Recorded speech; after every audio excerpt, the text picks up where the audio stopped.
Student आप playlist में जाकर मेरी सभी वीडियोस को देख सकते हैं। यहाँ पे मैंने सभी प्लेलिस्ट को टॉपिक वाइज अरेंज कर रखा है, सो आपको कहीं दिक्कत नहीं आएगी, क्योंकि बहुत सारे स्टूडेंट की कंप्लेन आती है सर ये टॉपिक नहीं मिल रहा है या वो टॉपिक नहीं मिल रहा है। तो आपको यहाँ पे बिल्कुल टॉपिक वाइज मैंने प्लेलिस्ट को अरेंज कर रखा है, सो आप यहाँ पे जाके मेरी सभी वीडियोस को देख सकते हैं। हेलो स्टूडेंट्स, मैं डॉक्टर गजेंद्र पुरोहित और आज मैं आपके सामने लेके आने वाला हूं कॉम्प्लेक्स एनालिसिस का सेकंड पार्ट। इससे पहले मैं आपके सामने फर्स्ट पार्ट डिस्कस कर चुका हूं, जहां पे मैंने CSR नेट में 2 से 3 क्वेश्चन आए हुए आपके सामने डिस्कस किए थे कि कैसे उनको सॉल्व करना चाहिए। स्टूडेंट आज मैं आपके सामने डिस्कस करूंगा जो एनालिटिक फंक्शन है उस पे बेस्ड एग्जाम में CSR नेट में जो क्वेश्चन आए उनको कैसे हम अटेम्प्ट करें। पर स्टूडेंट इससे पहले जो इसकी थ्योरी है वो यहाँ पे आई टेप में जाके जरूर आप देख ले, क्योंकि इससे रिलेटेड थ्योरी मैं ऑलरेडी पढ़ा चुका हूँ और क्वेश्चंस भी बता चुका हूँ। तो अब वो अगर आप देखेंगे और फिर क्वेश्चन को करेंगे तो आपके लिए बहुत ही हेल्पफुल होगा। स्टूडेंट ये एक मेरी नई मुहिम है जिसके अंदर जितने भी कॉम्पिटेटिव एग्जाम्स है, लाइक CSR नेट है, गेट एग्जाम है, IIT JM है, या और भी लाइक UPSC ऑप्शनल का एग्जाम है, या आपके जो भी MSc एंट्रेंस का एग्जाम है या PhD एंट्रेंस का एग्जाम है, उसके लिए ये कंटेंट बहुत ही हेल्पफुल है या नहीं है। अगर प्लीज आप मेरे को कमेंट करके जरूर बताएं कि सर हाँ ये बहुत ही हेल्पफुल है, आप इस टाइप से वीडियोस हमारे लिए कंटिन्यू रखें, तो मैं इस टाइप के वीडियोस आपके लिए बनाता रहूंगा। क्योंकि मुझे लगता है कि जितनी भी थ्योरी मैंने आपके सामने डिस्कस करी उसका एप्लीकेशन पार्ट, लाइक कैसे हम एग्जाम में उस MCQs को अटेम्प्ट करें, लाइक मल्टीपल चॉइस क्वेश्चन को अटेम्प्ट करें, वो मैं आपके सामने सिखाने वाला हूं। तो स्टूडेंट बने रहिए मेरे साथ। और स्टूडेंट मैं डॉक्टर गजेंद्र पुरोहित और मेरा जो CSR नेट है वो 2008 में क्लियर किया। और स्टूडेंट मैं PhD हूँ अलजेब्रा के अंदर, और यहाँ पे हम जो डिस्कस कर रहे हैं वो कॉम्प्लेक्स एनालिसिस की जो मल्टीपल चॉइस क्वेश्चन है वो डिस्कस कर रहे हैं। और स्टूडेंट मेरा जो कोर्स है वो CSR नेट का प्लस पे मैं अनअकैडमी पे भी क्लासेस ले रहा हूँ, जहाँ पे मेरे अभी 2 कोर्स चल रहे हैं, that is ultimate crash course on mathematical sciences और क्रैश कोर्स ऑन मैथमेटिक्स, जो CSR नेट एग्जाम के लिए डेडिकेटेड है। तो स्टूडेंट अगर आप वहाँ पे वो कोर्स सब्सक्राइब करना चाहते हैं तो आप मेरा जो रेफरल कोड है GP सर वो जरूर आप यूज करें। लाइक मंथली जो फीस होती है वो 1800 है। अगर आप मेरा कोड अप्लाई करते हैं तो वहाँ पे 10% डिस्काउंट के साथ आपको 1620 रुपये लगेंगे। और स्टूडेंट ये मंथली फीस है, अगर आप लाइक पूरे 2-3 महीने या 4-5 महीने का लेना चाहते हैं तो और भी कम चार्जेस है, तो ये आप जरूर लें, क्योंकि वहाँ पे बहुत अच्छा लाइक हम लोग कंटेंट डिलीवर कर रहे हैं। सो आप अगर आपको अच्छा लगता है तो प्लीज वो भी आप सब्सक्राइब कर सकते हैं। सो स्टूडेंट देखिए फर्स्ट क्वेश्चन है आपके पास यहाँ पे, let f(c)(2)(c) be a complex valued function of the form fxy is equal to u plus iota v। Suppose that, अब इसका जो रियल पार्ट है वो दे रखा आपको 3x²y। ये एग्जाम 2012 में CSR नेट में पूछा गया क्वेश्चन। तो यहाँ पे 4 ऑप्शन दे रखे हैं। F can not B a holomorphic on a C for any choice of V. B option F holomorphic on C for a suitable choice of V.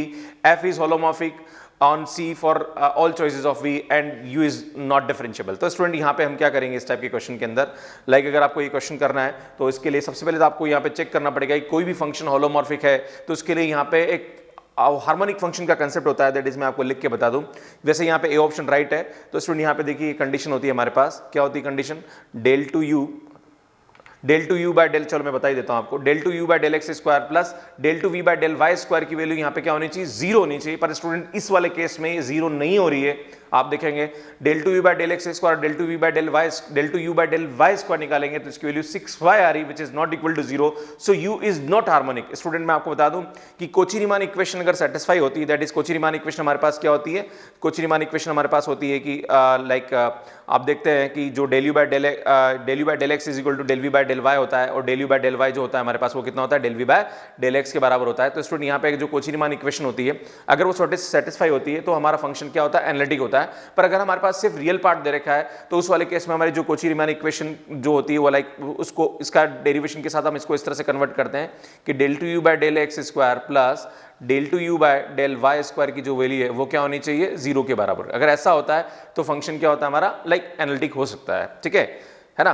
तो लाइक फंक्शन एनालिटिक है तो ये condition 100% क्या होगी, satisfy होगी। पर यहाँ पे आप देख रहे हैं कंडीशन सेटिस्फाई नहीं हो रही, इसकी वैल्यू कितनी आ रही, 6y आ रही। So u is not harmonic, so f can not be a holomorphic, that is analytic on C for any choice of V। So ये इसका आंसर होगा। अगर ये होगी तो फंक्शन क्या होगा, एनालिटिक होगा, है ना। और एनालिटिक होगा तो ये होगी, राइट, है ना, इस तरह से। सो नेक्स्ट सेकंड क्वेश्चन देखिए, बहुत अच्छा क्वेश्चन है ये, 2014 में CSR नेट में 4.75 मार्क्स का पूछा गया था। So u is equal to x plus iota y and x cube minus 3xy square plus 2x आपको u दे रखा है। For which of the following function v is a u plus iota v holomorphic function on C। मतलब आपको ये बोल रहा है कि अगर u ये है और ये एनालिटिक फंक्शन का रियल पार्ट है तो बताइए इसका v क्या होगा, है ना। तो स्टूडेंट यहाँ पे आपको कोची रीमान इक्वेशन का कंसेप्ट लगाना पड़ेगा, तो मैं आपको थोड़ा सा बता देता हूँ क्या होगा। Del u by del x निकालिए आप, इसका कितना आएगा student, del u by del x ये आएगा 3x square minus 3y square आएगा प्लस 2 आएगा। अब आप जानते हो कि del u by del x किसके बराबर होता है, del v by del y के बराबर होता है। तो ये जो ऑप्शन दे रखे हैं वी के, अब आपको ऐसा वी देखना है जिसका डिफरेंशिएशन इसके बराबर आ रहा हो, लाइक ये वैल्यू आ रहा। तो देखो फर्स्ट को हम करेंगे तो स्टूडेंट यहाँ पे 3y स्क्वायर आएगा, जबकि अपने को 3y स्क्वायर तो चाहिए, पर यहाँ पे माइनस 6x भी आ रहा है, और सॉरी y के रस्म करेंगे तो 2 आ रहा है, पर ये हमारा नहीं है ऑप्शन, क्योंकि हमारे पास हमें 3x स्क्वायर भी चाहिए, तो ये ऑप्शन नहीं हो सकता हमारा। लाइक इसको डिफरेंशिएट करेंगे विद रिस्पेक्ट टू y, तो स्टूडेंट यहाँ पे 3x स्क्वायर आएगा माइनस 3y स्क्वायर आएगा प्लस 2, मतलब ये हमारा बी ऑप्शन क्या होगा, सही होगा। बाकी ये और ये ऑप्शन भी आप चेक करोगे तो ये बराबर नहीं है। तो लाइक हम सीधा सीधा इस क्वेश्चन को आराम से अटेंड कर सकते हैं विद द शॉर्ट ट्रिक। आपको ऑप्शन के थ्रू इसका आंसर मिल जाएगा, आपको पूरा क्वेश्चन करने की जरूरत नहीं है, ठीक है। और वैसे भी यहाँ बता रखा है इसका बी ऑप्शन होगा, स्टूडेंट मैंने इसको सॉल्व करके समझा रखा है, जो भी कंसेप्ट बताया वो कभी कंसेप्ट यहाँ पे मैंने आपको बता रखा है, ठीक है। सो स्टूडेंट नेक्स्ट क्वेश्चन देखिए आप, if F C to C be holomorphic function that is analytic function.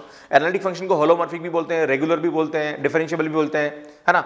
Let you be the real part of f and v be the imaginary part of f, then xy belongs to f, then f dash x plus iota y square is equal to, आपको ये चार option दे रखे हैं, आपसे पूछा जा रहा है कि भैया किसके बराबर होगा। तो स्टूडेंट मैं आपको बता दूं कि हम जानते हैं कि अगर कोई फंक्शन एनालिटिक होता है तो हम जानते हैं u x square plus u y square is equal to किसके बराबर होता है, लाइक ये वैल्यू हमारे पास होती है ना, इसकी वैल्यू हमारे पास 0 होती है, ठीक है, अगर एनालिटिक फंक्शन होता है। तो स्टूडेंट अब अपने को ये देखना है कि इसकी वैल्यू किसके बराबर हम लिख सकते हैं। तो देखो फर्स्ट ऑप्शन तो हो ही रहा है ना। अब देखो सेकंड ऑप्शन में क्या होता है स्टूडेंट, हम जानते हैं कि u x is equal to क्या होता है, वी वाई होता है, और u y is equal to किसके बराबर होता है, माइनस का, this is Cauchy Riemann equation, है ना। अब आप देखो जहां पे भी यू आई है वहां पे अगर माइनस वी एक्स रखोगे तो स्टूडेंट स्क्वायर हो जाएगा, तो ये वापस बी ऑप्शन भी राइट है यहाँ पे। अगर आप वी वाई देख रहे हो, सॉरी यू एक्स देख रहे हो, यू एक्स की जगह अगर वी वाई रख दो और यहाँ रखोगे तो भी ये वैल्यू भी क्या हो रही है, सेटिस्फाई हो रही है। और आप अगर दोनों वैल्यू रखेंगे यहाँ पे, लाइक इसकी जगह ये और इसकी जगह ये, तो ये वाली कंडीशन भी क्या हो रही है, सेटिस्फाई हो रही है। तो स्टूडेंट यहाँ पे चारों ऑप्शन जो होंगे वो क्या होंगे, सही होंगे। तो मैंने आपको बताया था ये चारों ऑप्शन यहाँ पे क्या होंगे, सही होंगे। आपके सामने अभी कंसेप्ट है कि अगर बाई चांस कोई भी फंक्शनलिटी है तो like u x square plus v x square होता है वैसे, या आप सीधा वो कंडीशन भी लगा सकते हैं कि u x square plus u y square is equal to 0 होता है, क्योंकि अगर वो होलोमॉर्फिक है तो लाइक वो कंडीशन भी हार्मोनिक भी होगा, तो वो वाले कंसेप्ट से भी आप इस क्वेश्चन को इजीली कर सकते हैं। तो स्टूडेंट मुझे लगता है कि ये जो तरीका है मेरा पढ़ाने का ये ज़रूर आपको हेल्प कर रहा होगा, और ये जो कंटेंट है ये आपके कॉम्पिटिटिव एग्जाम्स को लेके है कि आपको किसी भी क्वेश्चन को सॉल्व करने के लिए क्या लाइक टेक्निक यूज करनी चाहिए जिससे कि आप क्वेश्चन को इजीली सॉल्व कर सको। तो स्टूडेंट बने रहिए मेरे साथ, और प्लीज आपसे रिक्वेस्ट है कि आप कमेंट जरूर करें कि ये जो कंटेंट है ये आप वाकई में आपको हेल्प कर रहा है या नहीं कर रहा है, या इस टाइप के कंटेंट में आपके लिए लाऊं कि नहीं लाऊं।